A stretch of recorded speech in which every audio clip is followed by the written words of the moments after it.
IVM. Hey everybody, welcome to another awesome week on the IVM Podcast Network. If you aren't following us on social media, please do. We're IVM Podcast on Twitter, Facebook, and Instagram. I'd like to thank our sponsors, Paytm Money. So we had a really interesting week on the network. Definitely check out some of the shows that came out there. We had interesting episodes on Cyrus Says, Advertising is Dead, Filter Coffee Podcast, Glass Station Adulthood, Mr. and Mrs. Binge Watch, Besa Vesa. All of these shows had some really, really cool guests on, and there were some really good episodes out there. Do check them out. I'm sure you'll enjoy them. And with that, let's get you on with your show. I feel like women make amazing poker players. Just in general, their strategic acumen is very strong. They are very good at multitasking and all of that. But there's one factor I feel that women create for themselves is that they mentally create a fence around the preconceived notions of the society.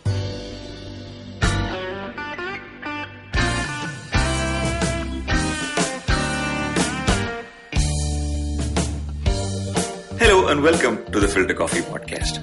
If you've been listening to this show for a long time, you will know how passionate I am about poker already, which is why I'm very, very excited to have on the show today Muskan Sethi, who is India's first female professional poker player. Muskan has won many accolades in India and globally, most notably when she qualified for the TV show Shark Cage, a show in which she will go on to win $1 million on live television. Muskan is the ambassador for responsible gaming in India, and she's also the recipient of the President of India's award, which is the First Lady's Award, which celebrates her position as the first female professional poker player from India. Welcome to the Filter Coffee Podcast, Muskan. You know, what I just mentioned to you in terms of your career achievement is a truly big deal for anyone from India, man or woman, right? I wanted to start off with where it all began for you. How did it start for you? I was just 11 years old when my dad used to watch poker on TV. There was this one channel, Z, one of the Z TV channels that used to play poker, you know, replays of old tournaments that happened in United States. So I was really fascinated and curious about the game ever since then because my dad never touched cards. And he's like super intelligent. He was a doctor, pharmacist, but then he did his family business. So, I mean, for him to respect a mind sport was a big deal for me also.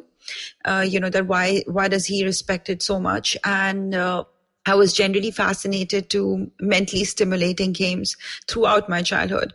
I would, go and sit next to all the elders who are playing cards, generally to understand their body language. Why are they sitting there? What keeps them so engrossed? And, what are the strategic skills that are acquired to play cards, if you ever want to, on a professional level. So that was my connection while growing up with cards. I just, I had never practiced poker. Nobody in India ever played it. It was not a mind sport here. Abroad it was. Like, it was definitely considered as one of those skills to have. I've heard that if on Wall Street, if you have a poker player written on your CV, they take you in, they give you big packages and big accounts to handle because they understand that you have that, risk analytic mind. So hold on, let's go back a little bit. How was the growing up years? You're an out and out Delhi girl, aren't you? Yeah. So I was in modern school, Barakhamba Road. So, I had a normal school life, just as many of our, Delhi teenagers do. And also, those fixed ideologies that, I will have one of those XYZ careers. But I never wanted to do anything 9 to 5. So I was struggling a lot in finding my forte. Every week I was finding a new ambition. But there was one thing constant. I was playing Zenga poker on Facebook. And a couple of my friends would stay up with me all night and play. So I had like this sort of a respect in the Zynga poker community that, she knows how to play. She's got game. And I was happy with that much only. I was like, okay, this is one of my hobbies I do. It's like playing chess. I play a game. It's fine. And all my life I've been playing games. I like to keep myself stimulated at all times. I'm always thinking, and so that's why I felt like, it's going to always be one of those hobbies. But it turned out to be much more because, I was going through a lot in life. I lost my mother in 2014. And in the beginning in Jan. So imagine in January, I lost my mom and I was just totally lost. I wanted to be in my room, not leave my house, just do nothing. From being a very social, loving, happy person to, I just wanted to be by myself. So that's when I took up online poker again in my life. And my boyfriend then, who's my husband now, helped me get on these platforms, from Play Money to Real Money. And I, won a couple of competitions and all. But before that, it was generally like my getaway, my mental getaway, my escape of a lot of things that bother me, in general. I wanted to be my own boss. I wanted to make a life, not a living. So all these things about poker attracted me that, okay, if I win a big amount in poker, I will be able to do charity. Yet I will be able to make a living. Yet I will be able to, play my favorite game in the world. And, it's basically a mind sport. So, live that sports person life also that I always wanted to when I used to play tennis in school, or I was looking for this and I got it. There's a huge difference between being passionate about something and being very, very good at your craft. Like what was your journey from this to that? It was, like you said, every sport, you feel that, okay, now you're good to go and you're passionate about it. For me, even with tennis, I was like that until I was so passionate about it that I broke my ligament while practicing one day.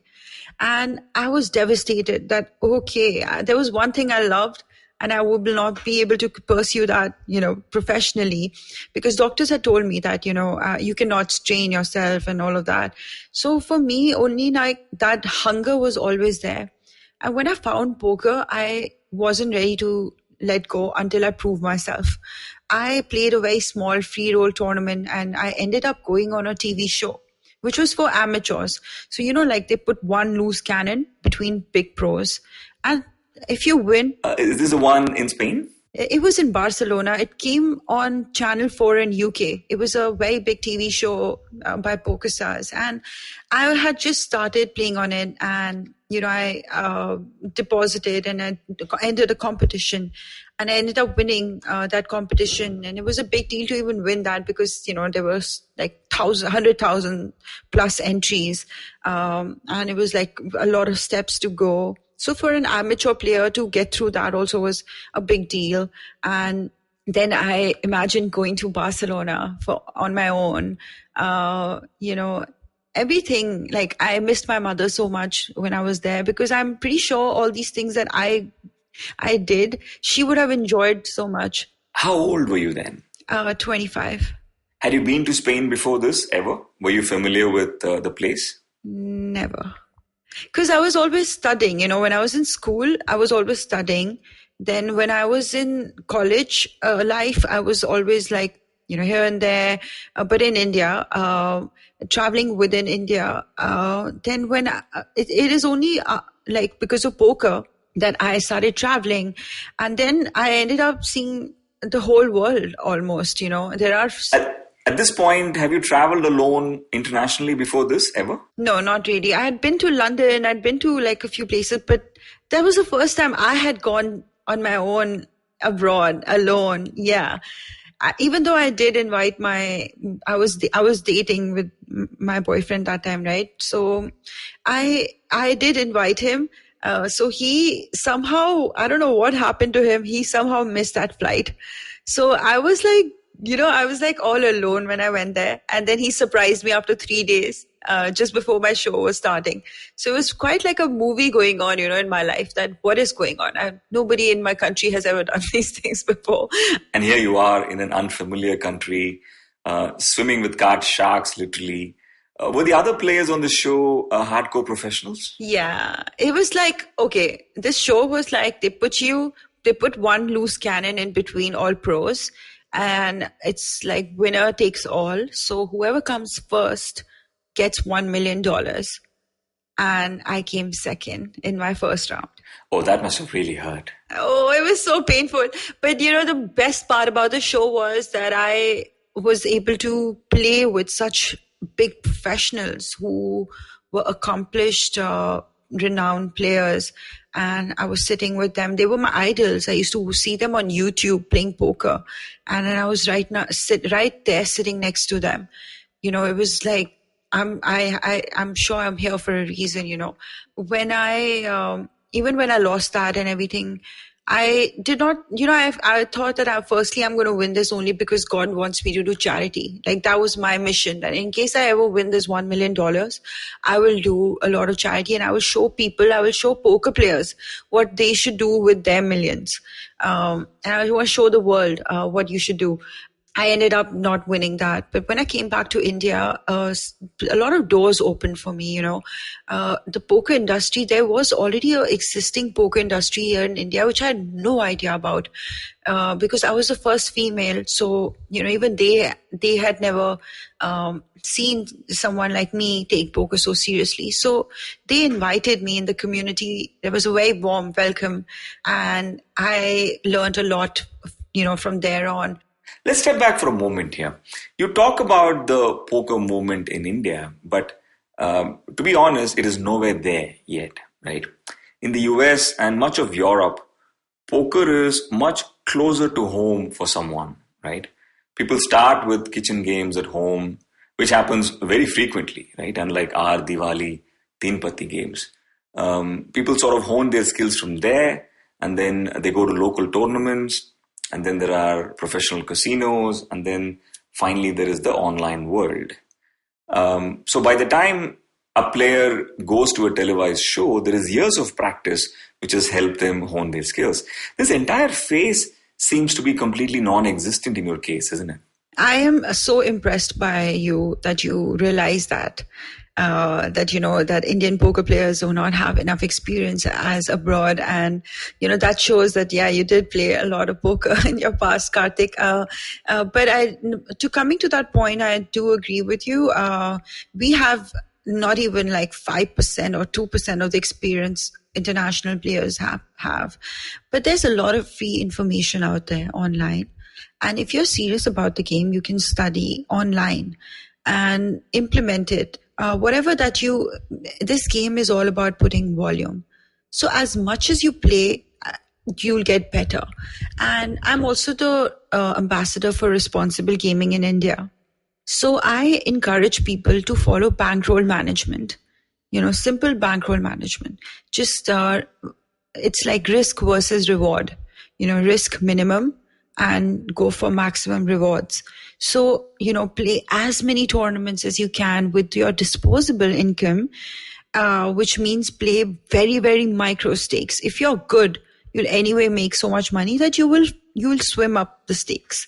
So what kind of a poker player are you? A very probability-driven, stats-driven, odds-driven type player, or someone who's much more adventurous? No, I am basically, I use when I started off very fearless. I was fearless. I was very aggressive. And then when I started working with coaches, they kind of tamed me. They put in the principles in me, and they put in, all that theory. And so now I feel that now I'm coming to that level where I can exploit that theory. Okay, so to be able to exploit that, you should know GTO. Like, in poker, they say that, if you're playing well, you're playing GTO, in the sense there's a optimal way of playing. If you follow that itself, you will make money. For the benefit of the audience, can you elaborate what GTO is? No, so basically GQ means that it's game theory basically, and game theory optimal. So in the sense that there is a way, if you follow the format, if you play the game in such a way, there are different ranges. It's very technical. There's a standard way of playing, like a good reg should play. Even if you do that, you could be making money. But there's a GTO exploitative strategy where you can exploit everyone who's playing that way, how the population plays basically. And I basically started fearless. Then I became those theory GTO types. And now I feel like I'm very confidently, seamlessly transitioning into exploitative player, or I would like to be one.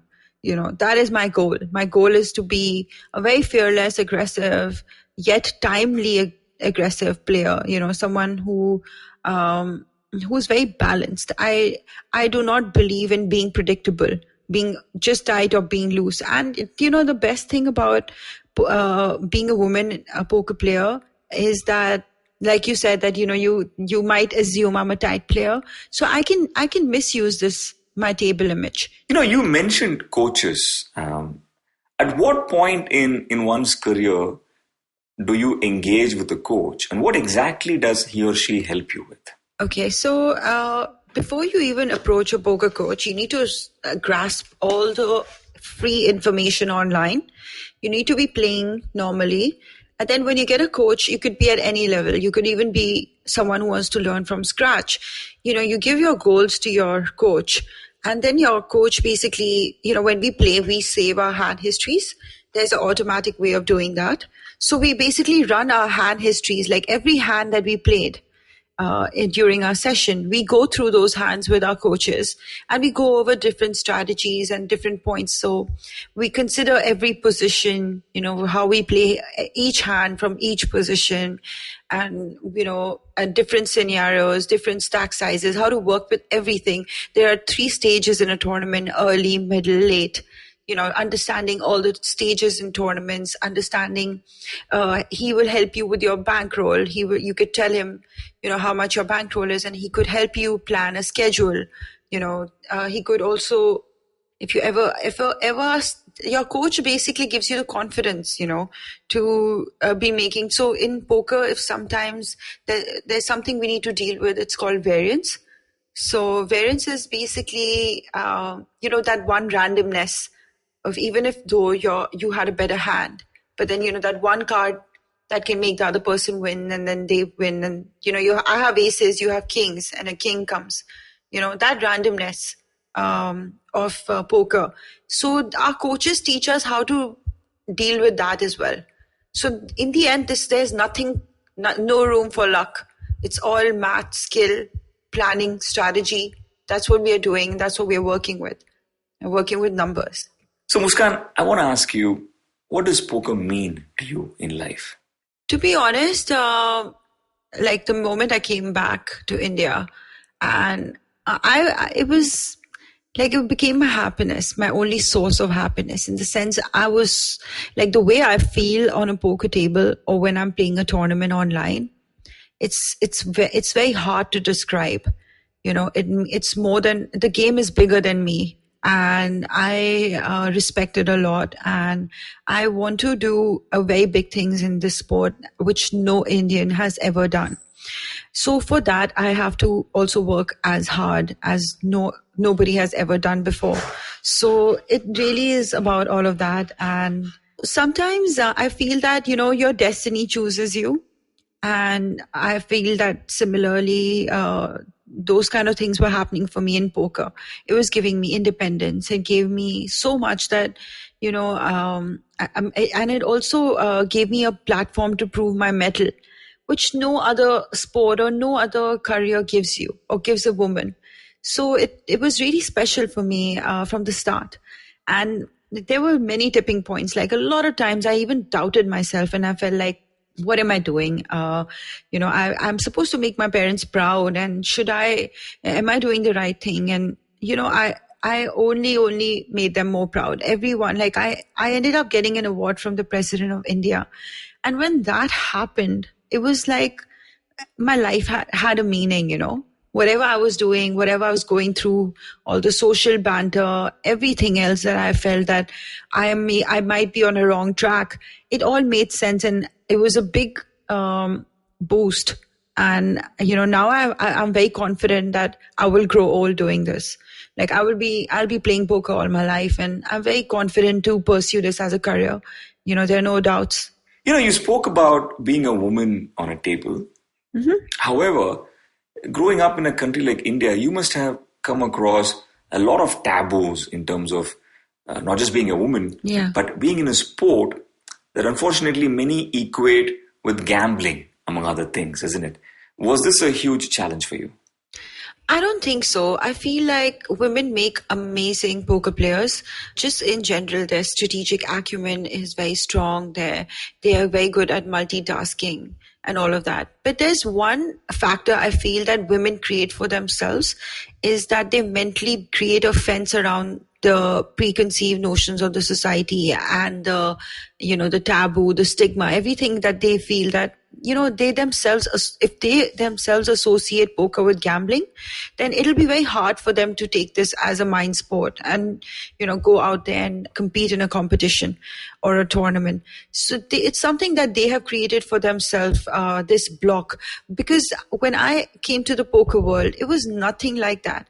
I had never felt so equal before. Like I've always been someone, I'm not a feminist in the sense that I want, I don't think that we women are any less. I feel that we are equal.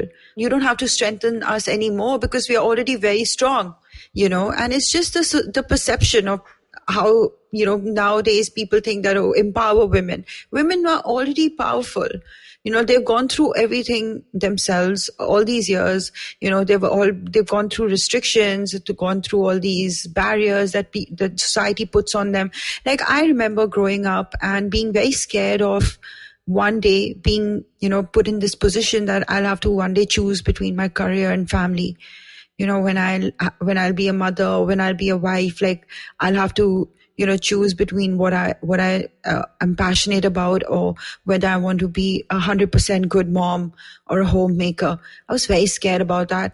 And over these years, looking at all, because I was brought up by strong women, looking at them, I feel that no, it's just in our own head.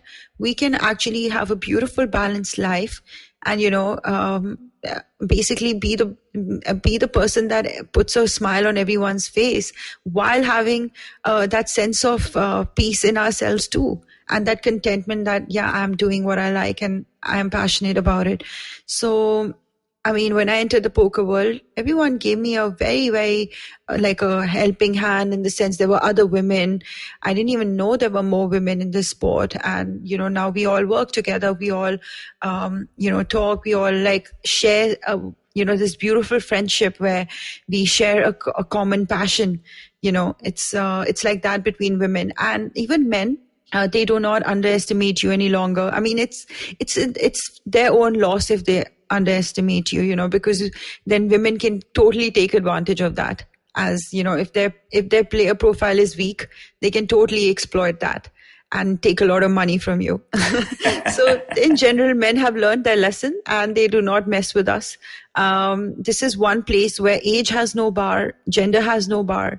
Like you could be sitting with a 70-year-old man and he could be bluffing you and you would not know how, and it's the same with women, so this is one mind sport that does not just belong to men. It belongs to anybody who has a sharp mind. And so that is my argument. You mentioned the presidential award briefly. Let's pause and look at this moment in more detail. It is 2018, and for the first time, the President of India has announced an award to honor the first ladies in India, basically women who have been the first in their respective fields. And this is a stellar list, right? It includes a variety of names from Harshini Khanekar, India's first woman firefighter, to Captain Radhika Menon, the first woman captain of a merchant navy ship, to Lieutenant General Punita Arora, and then at the other extreme, there are celebrities like Aishwarya Rai, etc. Right? That must have been something, isn't it? How did you feel about it when it was announced?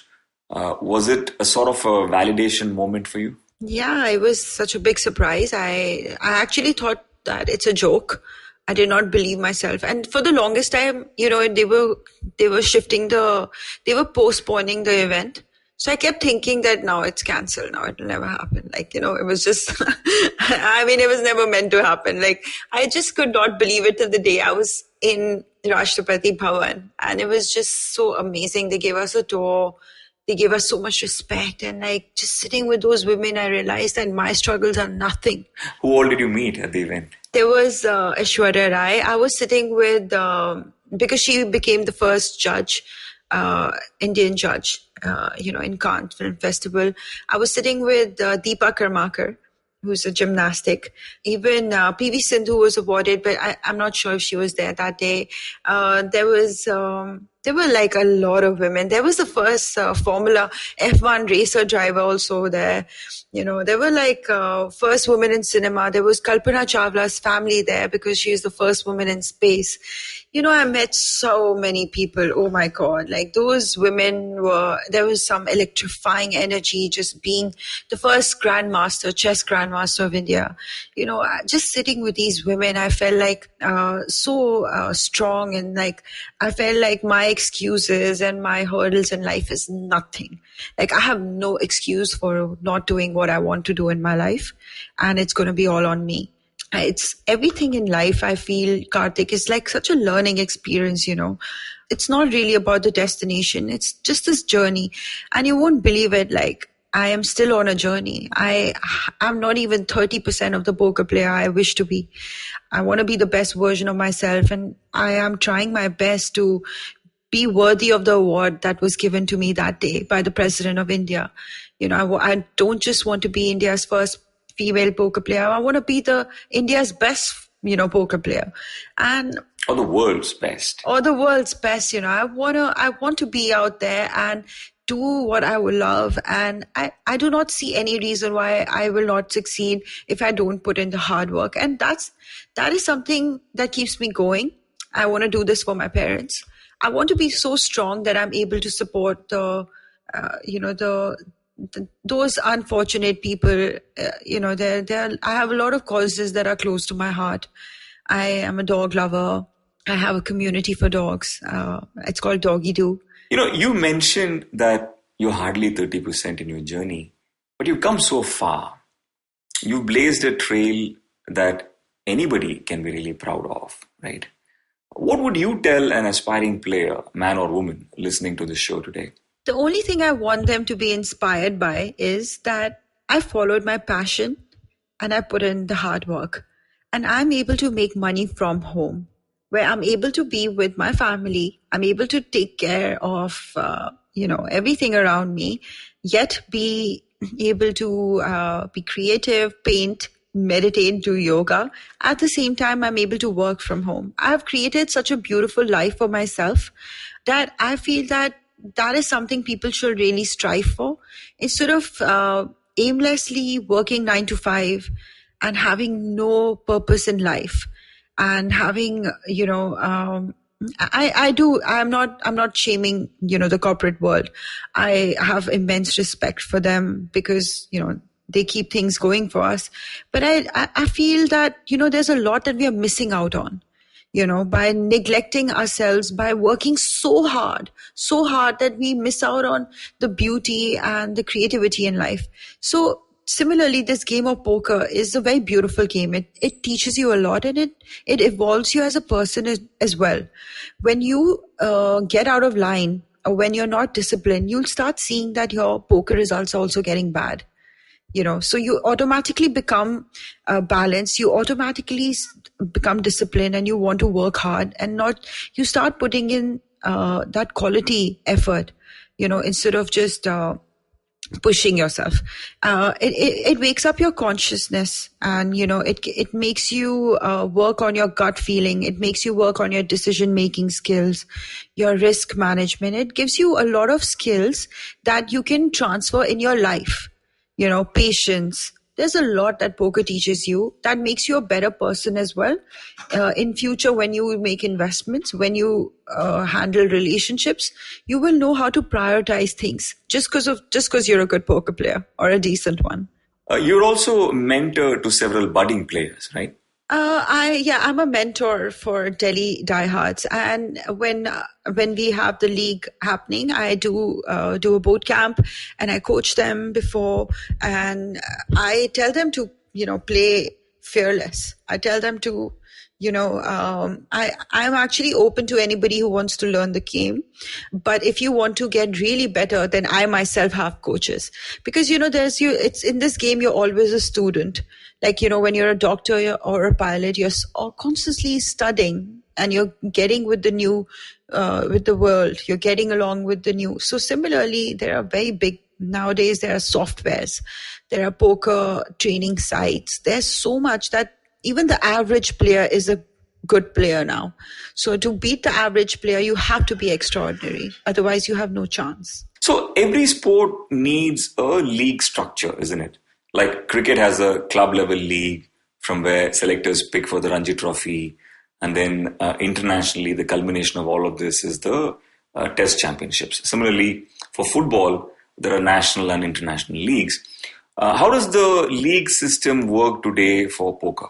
I'll give you an example of Global Poker League. So Global Poker League is basically an international league, which has it first competes nationally. So once whoever is the champion of India will, at the end of the year, get to play with all the champions of all the countries. And then there will be a champion of all the countries, right?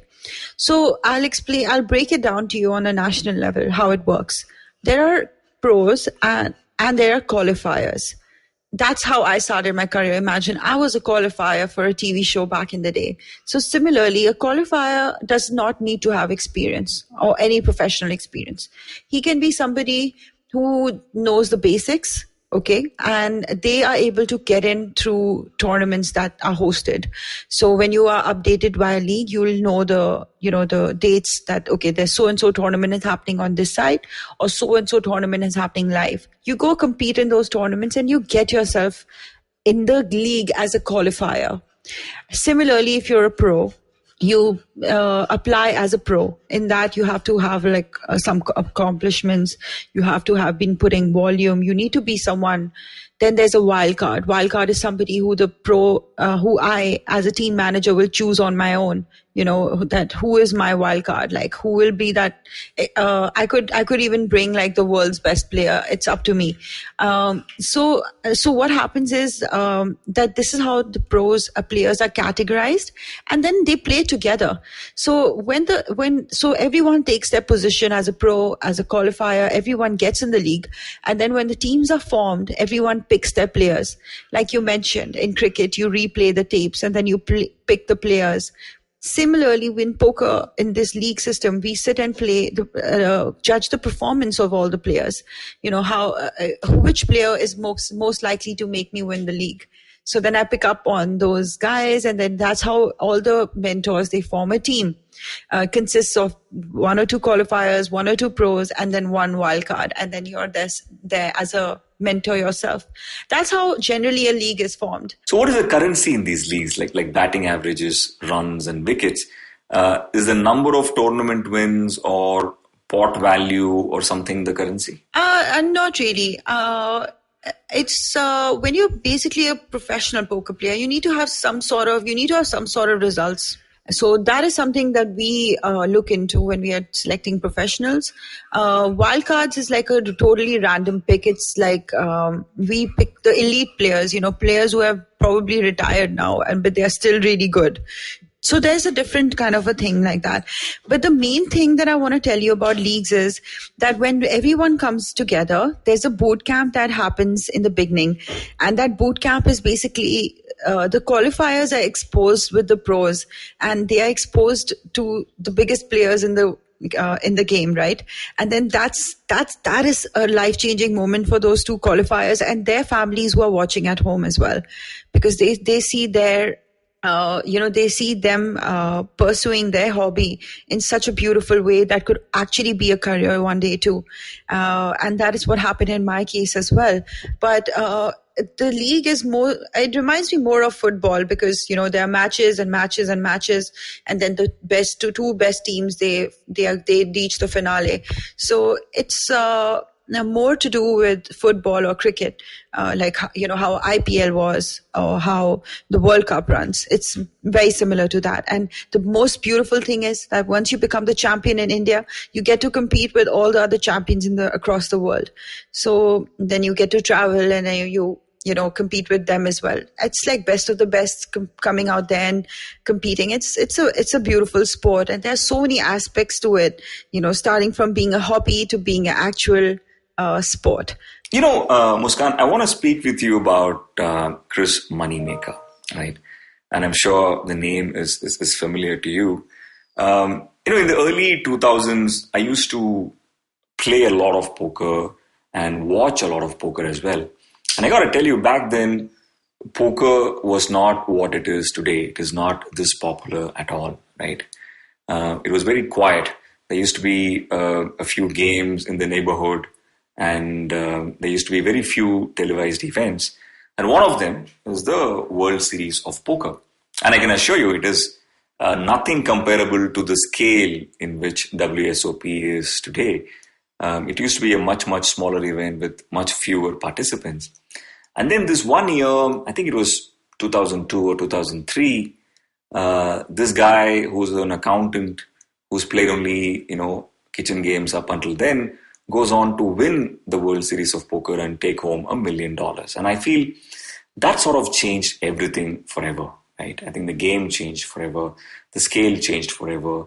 And that motivated everybody to sort of become a professional poker player in the US, right?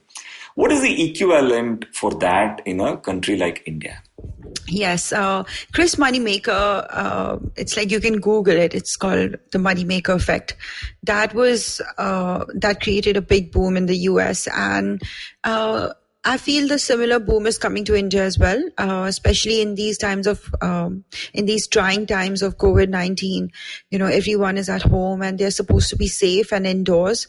So it's a great time to, work from home. And poker is that only profession that allows you to do that and also make money at the same time. And the return of investment is much, much larger than, put in any other career or any other profession that you can manage from home.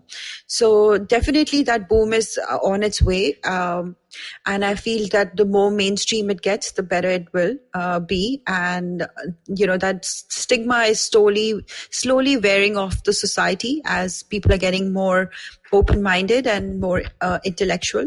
So, yeah, the only good things to look forward to, Karthik. One of the most overlooked things about poker is the physical fitness it requires, right?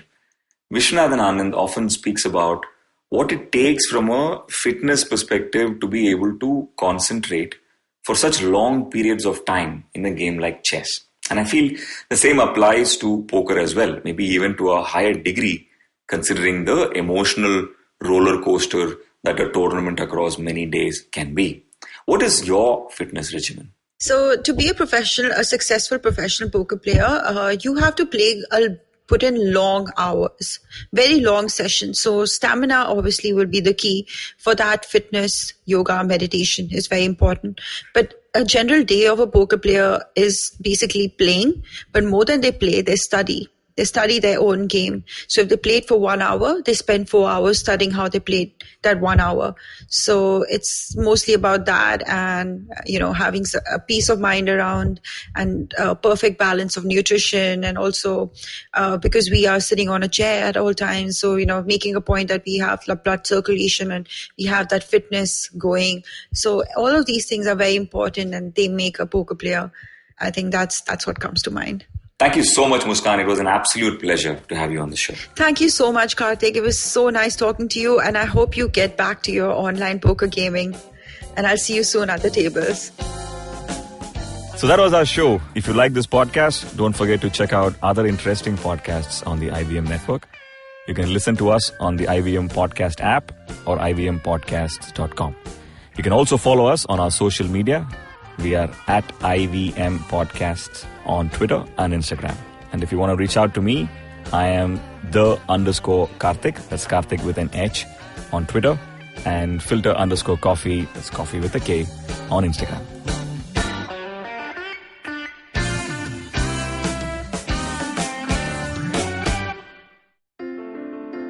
Entertainment is like food for the brain.